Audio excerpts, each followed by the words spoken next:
తెలంగాణ రాష్ట్ర వరి ఉత్పత్తి. మన దేశంలోని మొత్తం ఉత్పత్తిలో తెలంగాణ రాష్ట్రం 8% ఉత్పత్తి చేస్తుంది. తెలంగాణలో మొత్తం 25 లక్షల ఎకరాల్లో వరి సాగైంది. ఇది 279% పెరిగి 97 లక్షల ఎకరాలకు చేరింది. 2015 నుండి 16 సంవత్సరానికి 45 లక్షల టన్నుల వరి దిగుబడి వచ్చింది.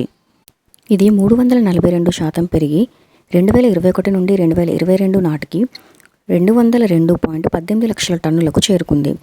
ధాన్యం కొనుగోలులో పంజాబ్ తర్వాత రాష్ట్రం 2వ స్థానంలో నిలిచింది.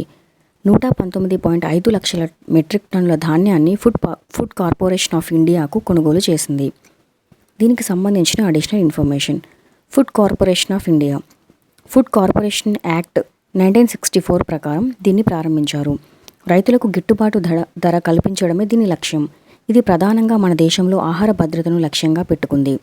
దీని ప్రధాన కార్యాలయం న్యూఢిల్లీలో ఉంది. 5 జోనల్ కార్యాలయాలు ఉన్నాయి. ఇందులో 25 ప్రాంతీయ కార్యాలయాలు, 170 జిల్లా కార్యాలయాలు ఉన్నాయి.